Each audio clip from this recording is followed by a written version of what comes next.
they'll be calling you a radical. So, very, very, very fucking sad news I have to report here in Utah. So, Mia Love has passed away from cancer. Incredibly young. Incredible physicality. She must have done something wrong. Well, I don't think it had anything to do with her diet. You know, I like how we ignore the environmental component here in Utah when we didn't used to. I mean, she's not the first prominent Utah politician to die of cancer in the prime of their lives. Scott Matheson, while I was governor here, died of leukemia so young. I'm very, very sad to hear this because I've been through it. I think about her young adult children. I went through it when I was about that age with my father here in Utah. Watched him die in the prime of his life. When someone dies like that at that age of cancer, and you can, try to justify this, other thing, it's kind of like an Iraq or Afghanistan vet. I've sat with so many of them in the day. They're pretty well gone.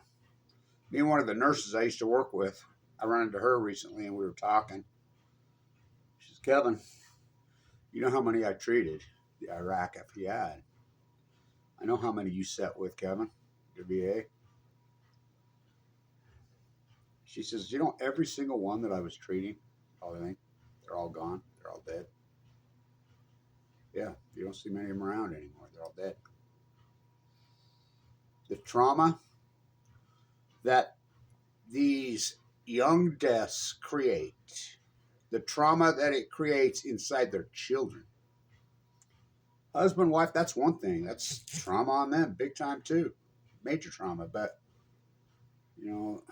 it's their kids, their offspring. I'm telling you, I know. Fuck, I know.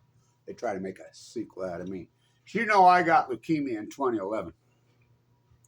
Out of nowhere. We were talking about it yesterday at the hospital with a male nurse that ran into me. He says, oh my God, I cannot believe you're alive. He says, I work with Dr. Hansen. He says, he lays that down to the young interns and says, look at this guy's resume. My little granddaughter is named Mia. She's so cute, so dynamic. She spent this horrible era that we've lived in post Fukushima. She came that close to dying. I remember, and it was my doctor, Dr. Hansen's old partner, Dr. Brown, that saved her life. I remember looking at her and telling her mom and dad, something's the matter with her. You can see her. It just happened that quick. They got her in this, and he immediately, I remember my grandson called me, and he's like, they sent me to primaries. I'm like, oh God, no. I'll never forget that night. All night with that whole family. I get up there, lighting candles, praying. And I'm like, well, if she's a primaries, it's leukemia. It's cancer. It's going to be one of three things. It's going to be AML because we have a major AML outbreak in children.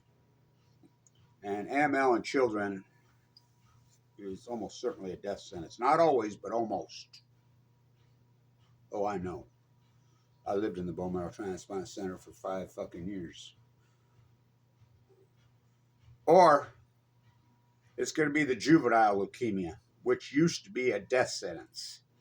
But like the night who I participate in, which this person tried to hijack that here, and oh God, don't even get me going about these people, came up with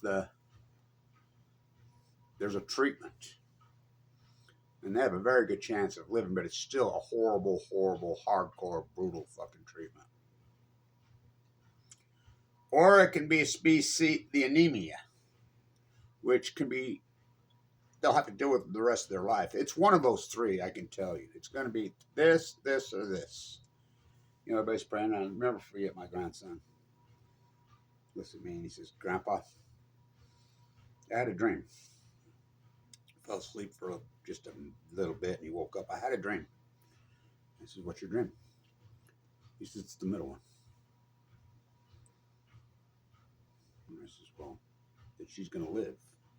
I'm going to treat her.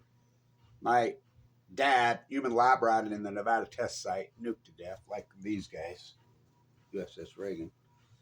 Now, Nina Love was a congresswoman during this era, USS Reagan, and you know, I had lots of arguments with lots of my politicians in that day, including Mike Lee, so many of them, about our denial on Fukushima. You know, here in Utah, I grew up, we all knew what a fucking downwinder was. We all knew the open air test in Nevada, but we completely went like this. You know, Bayer Monsanto, Roundup, monsters. This wasn't just random that she passed. This happens way too often. You know, we could chalk it up to God's will, whatever. I don't know about any of that, but in the prime of her life, look at her. She was in incredible condition. I call it the reverse lottery. This should be a major, major, major wake-up call to everybody in Utah. Major wake-up call. Here's little Spencer Cox saying we want more nuclear testing. You know, that's the whole SMR scam. You know, we want to test them all here. Every time they've tested nuclear fucking SMRs in the history of the world, you know, the salt reactor, Bill Gates, who stole the operating system here in his Jackalope factory in Kemmer, Wyoming. You know how we get a salt reactor? Do you know? It's no different than the other one. Uranium, mine it from this Utah freaking holes, you know, on the res. That's not what we use. We have to centrifuge it, turn it into uranium-235. You have to do the same thing with these so-called fast breeders, small modular reactors. Now, the theory is, oh, it'll leave less of a byproduct. No, it leaves more of a byproduct. Every time they've ever been tested, and somebody says there's 2 operational on the planet. No, there's not. There's 0 operational on the planet. The one they talk about in China, remember Westinghouse is going to put on 1 a week. Westinghouse fast breeder small modular, they put on 1 and it fucking blew up. Just a couple of years ago. We know that factually. It was a French company. Spencer Cox says, we're going to be like France. France is even saying we got to shut down our nuclear energy. The fucking rivers are too hot. We can't fucking cool them down. If this doesn't wake people the fuck up, well, anything. You know, I was given 2 months to live, as you know, in that era. Boy, did I fight. You know, all my politicians, you know, conversations with them, videos, sticking cameras right in their face, all of them. You go ahead and chalk it up, but I'm not. It's absolutely heartbreaking. My heart really goes out to her young adult children because I've been there. And I'm telling you, say we need time to heal and mourn. You never heal. It becomes the scar you will carry for the rest of your fucking life. I'm telling you. You will never heal from it. It will scar. And what you do with that scar. I remember when my father was dying. This guy was so incredible condition, so incredible fucking shape, so beautiful in the prime of his fucking life. And, you know, died at sunset right here where he was born. I brought him home from Huntsman. And my brother, you know, everybody fled. It was me and his little sister held his hand. He died while I was holding his hand. It was horrible. Fucking, I'll never forget it. And people were fleeing.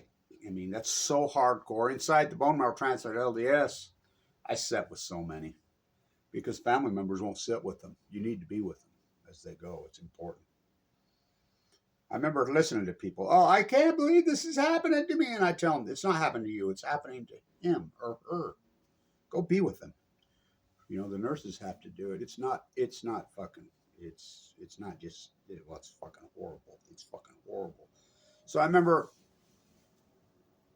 the Undertaker shows up. And I remember my brother, he says, you're really going to watch that, huh? You're really going to watch him load him in the body bag? Oh, yeah. I wanted to burn a fucking hole into me. I wanted to create a fucking scar in me. I wanted to create intense fucking passion in me so that I never fucking forget these fucking low-life monsters that did. You think I got an incentive? You know, the mate that I was with for all those years, she was 38 years old. I met her on the Nevada test site protesting from Ukraine. She calls me. She's work in Las Vegas. She's a pole swinger. Most intense, beautiful, and strongest mind. She says, Kevin, she says, I have never, ever met an Americano male like you in my life. And these guys, I mean, you know how they are, all over her, freaking, you know, trying to give her money, trying to buy her houses, trying to, she says, never met one like you, ever, ever, ever. This is before, you know, her tragic death, of course. I've never met an American male that thinks like you. You're so environmentally conscious. You're so anti-nuclear. You're so anti-usury. Your soul and your mind is so in the right fucking place. You're intense. You're physical. You're strong. She says, you know, people would always say, what are you doing? She says, well, number one, he has arms back in those days. He has arms like a Michelangelo fucking sculpture. Her brother had died. Both her brothers. They'd knocked on the door when Chernobyl happened and they conscripted them, just like they're doing now in Russia and Ukraine. Come on, boy, let's go. You got 30 minutes, let's go. They both died of fucking cancer shortly thereafter. The nightmare of called Chernobyl business. Zelensky wants more. Fucking such denial on the nuclear fucking front. Her sister died, her older sister. Died in her young 40s, or late 30s. She always says, you know, it's only a matter of time it's going to happen to me. No, it's not. No, it's not. She was militant. She did everything right. She ate right. I mean, of course, she's in Las Vegas from Chernobyl, which was more radioactive. They both are. The open air test in Nevada, you think that just stopped at the Jew-Up County fucking line? It didn't fucking go away. Fucking the half-life of this shit is hundreds of fucking thousands of years, if not millions. It's deadly. People don't just randomly fucking die. You know, the environmental component, they want to shake. Oh, it's all genetic. No, it's not fucking genetics. My father has 7 brothers and sisters. Well, actually 8.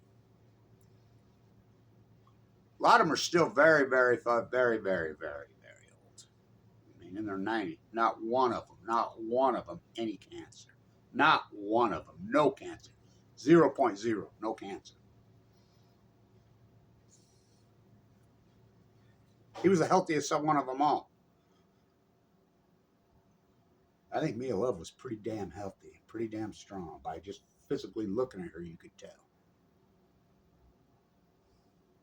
My little great nephew, my brother's grandson, neuroblastoma, 2015. Chance of survival very low, 20-some%. Primary children's. Some of those doctors, primary children's, were my doctors at LDSE State. It's stunted his growth. He'll be sterile for the rest of his life. He's a brilliant little guy. He lived.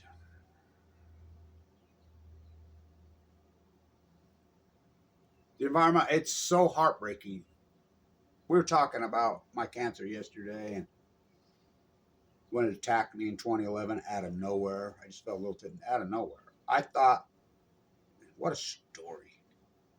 Thought I had a stomach ache. It just kept getting worse, kept getting worse, kept getting worse. You know, really didn't have a lot of symptoms, but I had a dream. You know, and I can get into the whole Danish philosophy and this utopic dream that I had right before. Remember Fimbo, my Danish doctor, Kevin, don't you ever let go of that fucking dream. I find that for me to call an ambulance, fuck, that ain't happening. I'm fucking so strong. It's unbelievable. I have that from fucking birth. The ambulance got here and they for sure my appendix had ruptured. I'm puking fucking black out of my fucking mouth. It was nasty. I mean, you can still see stains on my fucking concrete from it. It frescoed it so radical. I jumped to my guys. They says, no, we'll take it. No, you follow me. So they followed me to the hospital, and I go in. Shot me up immediately, I think, with some morphine, something. Got me somewhat calmed down, and they scanned me. This is how derelict the medical industry was. I was uninsured, and I had well over $1 million fucking stocks, Tesla and Apple stock in the market then 2011. Natalie, my neighbor right over here, who lives right up by me. I live out in the boonies, so a neighbor can be, 3 miles away where I live on the edge of the Great Salt Lake.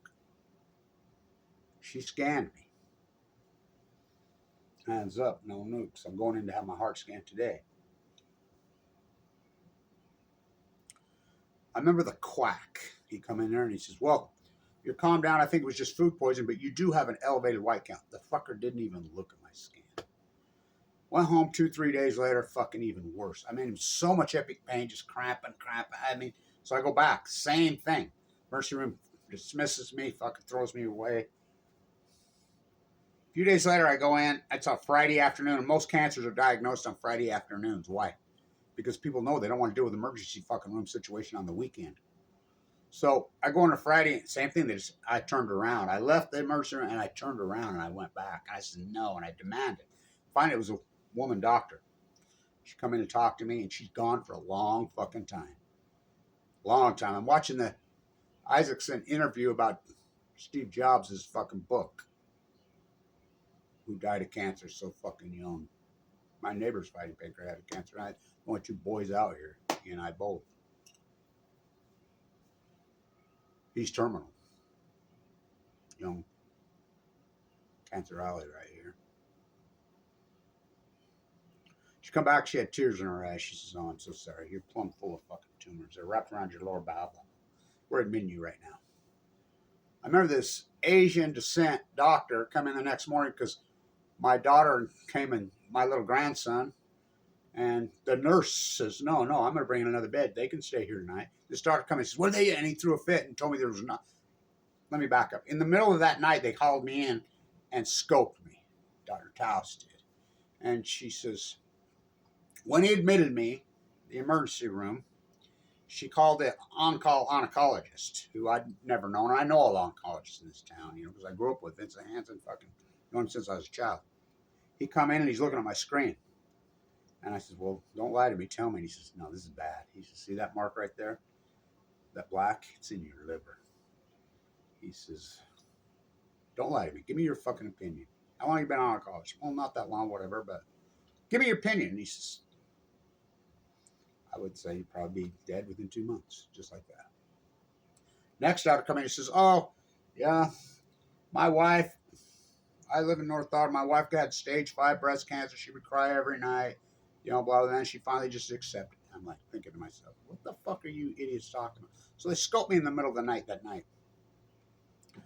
She goes in, she says, first thing she says, who told you that spot on your liver was cancer? And I told her, who?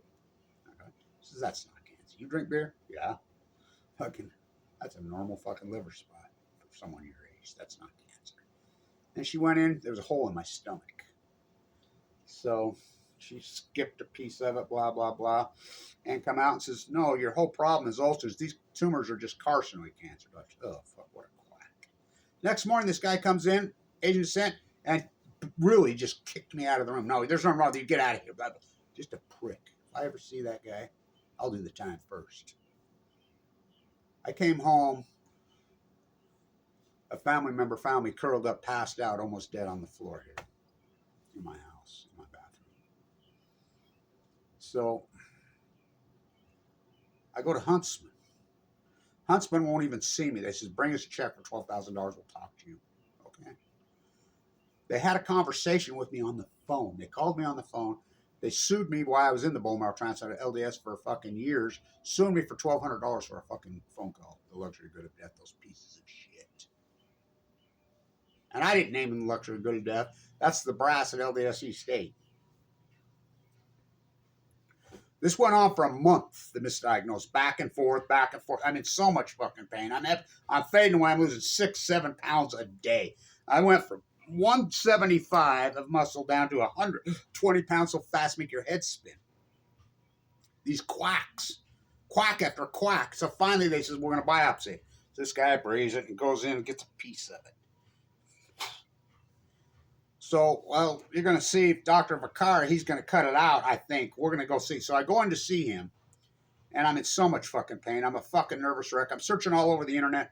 I fucking all over everywhere trying to figure it out. I'm thinking maybe it's fucking de novo, you know, because my anti-nuclear work and my work with the children of the nuclear veterans, I'm thinking this has got to be a form of fucking leukemia. It could present tumors. I knew that, you know, which is asymmetric. Almost, it's a death sentence, almost always.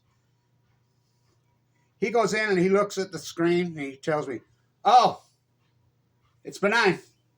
No, it's malignant. He says, look, turn the screen, show it, and no, not cancer. Then he says, oh, wait a minute, my bad. That's the snip out of the stomach. He scrolls down, he says, oh, I saw his eyes. He says, oh, God, look at this. And he turned it over, and it's blaring red, 44. I had a utopic dream right before this fucking attack, just a few nights before, and I was gambling. I had a pocket full of fucking change. I was broke. I put it into a slot machine. I don't play slot machines. And I put it in a slot machine, and it kicked out this fucking voucher, and it said $12.12. So I took it, and I looked over, and there's the biggest slot machine I've ever seen in my life, this giant thing. And I stuck it in the fucking machine, and it said on it, all in, and I punched all in. And it come up 4-4. And this clam, looked like clams. 4 different looking fucking clams. And it started spitting out money, 1,000, 10,000, 100,000, fucking a million, fucking 10 million, 100 million. It was the most utopic dream I ever fucking had. Now I know my marker was 44. I know those were fucking cancer tumors. I'm like, so he says, we're going to gut you. We're going to cut it out. I come from my uncle who never really did like me. Me and him fought like crazy because I had a fucking heart defect from birth. I had a heart murmur, you know. My heart valve, and I kept fighting. He says, no, kick the can, Kevin, blah, you're fine. Do it through strength, blah, blah, blah, blah. That guy was a piece of work. Genius. Asshole, but genius. So, finally I got in to see Vincent Hansen, right? I says, no, you're not doing that to me. You're not cutting my guts open. No, I refuse the surgery because my uncle had told me, Kevin, unless you're going to die, and this is a surgeon, unless you're going to die, do not let him ever open you. I've always had that philosophy, so I refused it. So Vincent Hansen, who I've known since I was a child, finally got me in. And he says, let's bone marrow biopsy you. So he laid me on my flat fucking hip, dug into my fucking hip, dug it out, and you know, she's my doctor now, who I went to high school with. You know, she did it. Diana, go home, Kevin. You know, so I'm staying with my daughters, and my daughters fly in from, you know, around the world. I'm fucking so sick. I'm fucking fading away. The phone rings. It's his secretary. Kevin, go check into the LDS East 8 bone marrow transplant tomorrow morning at 11. You're all set up. The secretary. I'm like, what? What the fuck? I'll click. Well, I knew. I'm like, fuck, I'm going to die. It's leukemia. My dad died of it. Annika died. You know, I know what East 8 is. I said, so. Wreck. So I finally call back. She says, no, he's busy. He's going to call you back. Fuck, worst hour of my life. Finally, he called me back, and I says, I'm not going to East 8. I'm going to go to the Mayo Clinic. I got fucking money. I've already been talking to him. I'm going there. No, you're not. The East 8's a guy named Fimbo Peters from Copenhagen, Denmark. It's under construction. I said, that piece of shit building's always been under construction. He said, no, this is the best oncology in the country. I've talked to him about you. Kevin, this cancer is brutal. It's wicked. I think it's de novo like you thought. I think that's what it is. It's wicked. It's nasty. It's a fucking high marker, and they don't take people like that. But I've known you since you were a child. You're the strong. You're the fighter. I've known you. I know your philosophy. I know you since you was a kid. You go in there and fight and prove them wrong. You understand me? He says, I really believe you can survive. And I wouldn't say that about him. He was pretty emotional. He's a Danish. He says, you know, my brother and fucking father both died in central southern Utah when I was a boy of thyroid cancer. My brother at 12 years old. I remember thinking to myself, you know what tomorrow is? 11, 11, 11. I'm like, you cannot make it up. You know, I'm the 311 guy. I'm the Fukushima guy. In I goes. Immediately, they fucking get you scrubbed down. Central line, they get you all. I remember that guy that he says, I've been here for decades. He says, you're a beast. He says, look at you. They got me naked, fucking scrubbing me, getting me ready for surgery. He says, you're a beast. Look at you. He says, I've been here for years and years. Let me tell you, that strength and that muscle mass you have on your body, you're going to need every fucking bit of it in here. I talk tough guys. Go in there, I'll show you tough guys. Fuck girls. So they put a lumbar stent in your fucking brainstem, in your spine. They central line you to wrap it around your jaw. It's called the Hickman line. My doctor worked with Dr. Hickman, who invented what a breakthrough. He used to go through your veins and burn it up. Immediately fucking puking, fucking nasty. It was on. I mean, fucking on. So brutal in there. So hardcore in there. I never been such a hardcore place in my fucking life. Not even fucking close. And I thought I knew this fight. You go into a fucking bone marrow transplant unit, AML, it's so fucking brutal. Fuck the people that are in there, because, you know, most people die in there. I don't have any fucking clue. I'm doing videos outside my window. The brass is getting mad at me. I don't give a fuck. I was like, fuck you. It's not going to kill me. I hung on to that dream. You hang on to that dream, Vincent tells me. Dr. Fimbo fucking put in song. He says, no, we're not losing you. You're the best anti-nuclear activist there is. Fierce anti. Doctors can't talk because of HIPAA laws. They're all anti-nuclear oncologist. Every oncologist. So yesterday, the imperialists called the United States, who we blame it all on Israel, but it's the United States monsters, bombed the cancer hospital in fucking Gaza. You know, they did that before, and they rebuilt it. The Turkish money come in and rebuild it. I want you to think about that. There's people inside there doing videos thinking, yeah, in the child cancer unit. The cancer unit, the only one in all of Palestine, fucking, they bombed it. I want you to think about the fucking metaphorical significance of that. Who the fuck are we, man? The fucking fight went on and on, and I'm too sick for a transit. Marshall Jensen, the most famous fucking, probably cancer fucking patient in the history of this country, leukemia. He was in the room next to me. We made the decision on our transplant. I was too sick for transplant. I remember they sent me home. Hospice came in my room. I kicked them out. I remember when they gave me a handicap sticker out there, I threw it across the fucking floor, so I'm not handicapped. I'd go into the Capitol and fight with fucking Central Line, fucking weigh 119 pounds, no pigment in my eyes, blisters on my fucking tongue. I'm still fighting. I'm fighting these nuclear fucking monsters. You know? Trying to save you in Utah is a real motherfucker. I'm 7th generation here.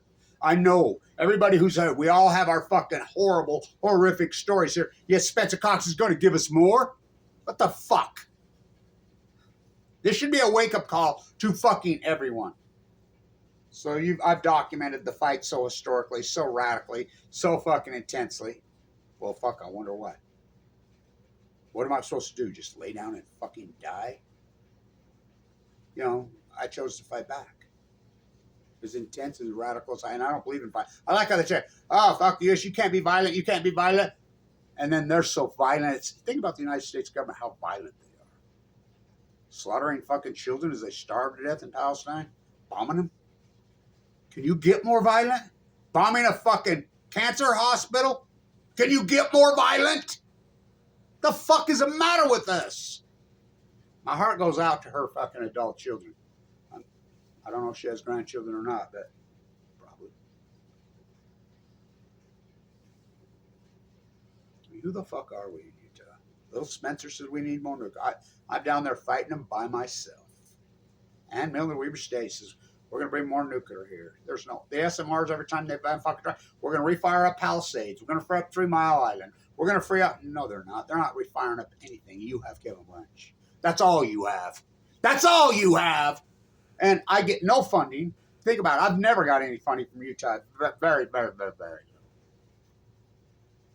But yet Tim Ballard can fucking draw fucking tens of millions of dollars.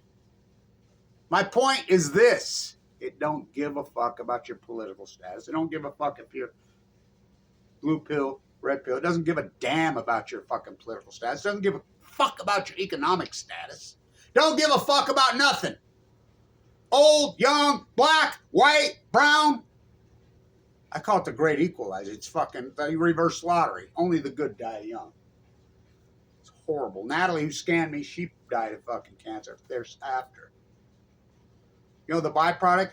Mike Lee kicks me off Medicaid while I'm in the unit. I was in that fucking unit fighting for my life for fucking 5 years. 2015 kicks me out when my gallbladder's fucking going from the fucking chemo. They're ready to do surgery and they won't do surgery. It fucking pretty well ruptured on me. I don't know how I didn't die. And it was a leukemia fucking patient who I knew who fucking did the scan on me. All these circles. So I'm fucking can't fight it no more. I'm fucking walking up the top of fucking Mount Honor. I'm going to fucking jump off the fucking top of the waterfall. That's a 6-mile hike. I hike all the way up there. I don't give a fuck. I can't do it anymore. I can't fucking, it's so hard.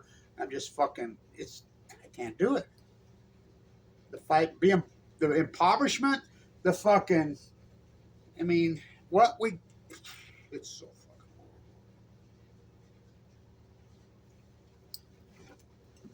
horrible. I walk up the top, I fucking do a video, and I look right over the cliff. I told my doctor, I'm not going down this way, the way cancer, I watch how cancer victims go. You don't just die. It's horrible. I said, I'm not going down that way. I'm going to jump off. Some come over and said, don't do it. Walk down to the bottom of the fucking waterfall, and there's a guy sitting there. He's got a little boy-girl twin. They're sitting there. I'm a boy-girl twin. They're rare as fuck. Really rare. And they look just like me. Little blonde fucking haired, fucking cute little twins. And I go and I says, these twins? Yeah. I says, I used to sit right here with my dad. Fucking, I have a twin boy. And I says, what's the odds? And then he looked at me and he goes, oh. And I looked at him and I went, oh. We both did at the same time. And he says, oh my God, I always wondered what happened to you that night. I was the ambulance driver. He says, I thought for sure you died that night. I've always wondered what happened to you. I says, it was cancer. No. He says, oh my God, look at you. Yeah. Weighed 119 pounds, all skinny, fucking. I took out my aortic valve. They won't treat me. Michael Hawkins, Ogden Regional Medical Center. Go see your dentist. I know it's my heart valve failing. I'm bleeding out of my face. But I've been kicked out of Medicaid. I've exhausted all my money. I have no ability to make any money. I've got no support. I got nothing. I don't know how I didn't lose my fucking house. I got bill collectors calling me when I'm in the boat, threatening me, including the fucking huntsman. Fucking constantly. I mean, I remember the rats calling me, fucking getting all aggressive with me. I'm dying of cancer. I'm in a fucking cancer unit. Can't you see? I have no ability to pay. These fucking monsters are evil. Usury, Utah. I remember when this state and people used to have compassion for each other. It's not the Utah I grew up in. My heart's failing. Michael Hawkins, Ogden Regional Medical Center. Go see your dentist. One of the girls was one of the nurses. She says, oh my God, I remember you. I was one of your nurses at LDSEC. I remember you. You could hear her and Hawkins fighting in the back. No, he's an AML leukemia survivor. This fucking guy, he says, you know what that fucking chemo does to the fucking heart? This guy says, I don't give a fuck. He threw me out. I collapsed in my fucking yard on a Sunday, on an Easter Sunday. I don't know how I didn't die. I get up to my Quack D again, the emergency room, and the attending fucking physician, he says, oh my God, Dr. Blanche. He says, I used to be in your class. And I took finance then. I says, I was an adjunct professor. He says, you're the best professor I ever had. I said, you're a doctor? Yeah. He says, no, I'm going to get you. And he got me in. They did the scans, whatever. And he says, I'm going to see you get in. And they did the scan on my heart, and they're like, get in a wheelchair. Your heart's completely fucking collapsed. I got to watch an open heart surgery when I was 18 years old. I wish I would have never seen it. Because a lot of people thought I was going to be a surgeon. I was one of those gifted kids at fucking 16. Haywire, crazy, drank too much, girls, wild self. But a lot of people thought I'd be a surgeon, including my uncle. I watched an open heart surgery in 1978 at fucking Hunts. I watched him do it, pull the heart out. I'm like, I remember telling my cousin, we were drinking beer down by the fucking timber mine where they had the protest this week. That's where our keg parties were. And I says, this vibe come over, and I says, I'm not going to be a doctor. I says, I'm not doing that to anyone, and no one will ever do that to me. And I remember vibe come over me. Okay, good. I've had it done twice. I remember my doctor says, well, I do them the same way your uncle did. So Connors did it the first time, and I kept telling him it didn't work. It didn't work. Kicked me out of their stuff. I mean, it was half-ass fucking job. Collado, I'm telling you, it's shooting down my arm. It's shooting. I can tell I'm fading away. I'm fucking dying. I'm uninsured. No, it's neuropathy from the chemo. It's neuropathy from the chemo. Slowly, my teeth are going one after another. Fuck, I go to the fucking clinic that I used to fucking fund that clinic, Midtown. I've got Tisha's fucking pictures on the wall. The youngest Lindquist fucking, the gem of all gems. She got cancer the same time I did. You know, the billionaires. She died. So many people die post Fukushima. We know the cancer rates have fucking shot up. It's unarguable. The data's all out there. Stronger, more aggressive, more deadly. The fucking heart. But we ignore it all. We're going to ignore it all.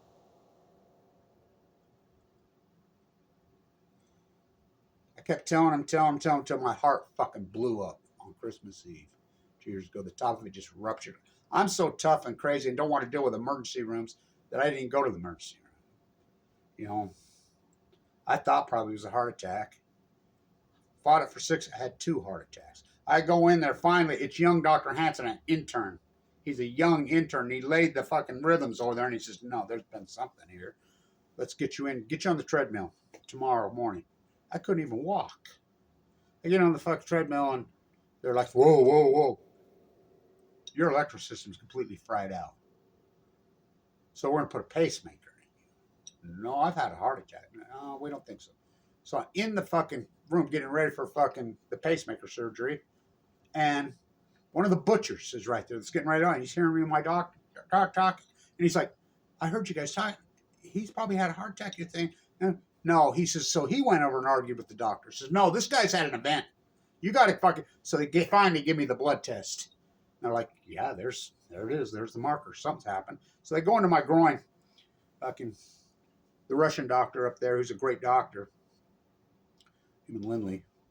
Fuck, they're in there forever and ever. Can't find it. They're inside my heart, which I've had it done multiple times. They're going through your wrist. They're in my groin. And he's like, oh, there it is. Right on the top of the heart. It's fucking ripped. So Dr. Goff, the brilliant fucking surgeon that he is, who grew up in Ogden, that my fucking uncle trained. What a genius. Surgery again. Open heart surgery. He says, Kevin, you know I do them exactly the way your uncle did them right there. He says, there's other ways, this through the groin, whatever, they don't work. He says, I do them the old-fashioned way because I know they work. And I know it's painful. You have to have your chest split fucking wide open, your heart pulled out, and the recovery is fucking 2 years, and it's so fucking brutal, but it's so horrible. Oh, fuck. In that fucking recovery, oh, fuck. You don't even fucking know. He comes in at 4 o'clock in the morning. He says, you were right, Kevin. That valve was all clogged up, just like you said. And fuck, I says, Collado wouldn't listen to me. I'm telling them, the oncologist that are treating me, being paid to treat me, and I'm telling them right to their face. And they're like, no. I says, don't you have some fucking liability here? Of course. Not in Utah. And what you consume is if you die. Well, how do you do that? From the grave? Exactly. Mission accomplished. You just know I had to fucking harvest an artery out of your leg. I had to reconstruction. I've got one fucking completely sewed off at the top. I put a bigger valve in there. It's going to be a tough recovery, but you're tough. I ran into him just recently. Me and him had quite the conversation. What a fantastic, what a genius. Saved my life. When you get cancer and you get a cancer diagnosis, it goes on and on and on. The fight is hardcore and it's fucking brutal. It's life-changing. Beyond life-changing. You think it changed my life? It takes everything from you. Cancer takes everything from you. It takes your relationships. It takes your money. It takes your ability to fucking make money. It fucking takes everything from you. It takes everything from your children. I mean, it just rips holes in fucking people. It rips holes in fucking, changes fucking society forever. The healing process. People call it the mourning process. The mourning process and the healing process never goes away. Never. What's that song? I love that song, Goo Goo Dolls. It reminds me of my dad. Come back down and I won't tell him your name. Scars are souvenirs we fucking carry. I'm so scarred up. I'm scarred from here to here, here to fucking here. My fucking central line, my fortet. I was Dr. Thompson's last radiation. Bimo says I don't like fucking radiation treatment, but we have to do a little teeny bit. Dr. Thompson, I was his very last patient at LDS. I says only if he does it, he's right. I have the 4 tattoos. I mean, very light radiation. He doesn't like the radiation treatment. He likes chemo and radiation treatment are very different. Amina Love had fucking brain cancer, fucking real aggressive, and went into the Duke fucking new medical study, and they bought her some time, which matters. You know, Steve Jobs about 6 years with pancreatic cancer. I asked my doctor, Rob, who was with Steve Jobs, I mean, the multiple teams of doctors in that unit, you think he wrote that letter? I can't pay anybody to fight cancer for me. He doesn't give a fuck about your economic status. Don't care. In fact, rich people do very poorly with cancer. So do, I mean, single people do better. Homeless people actually do better. Because it's such a fight and it's such a long course. If this doesn't wake everybody fucking up. I fight for the USS Reagan. They nuke those guys to death. No one cares.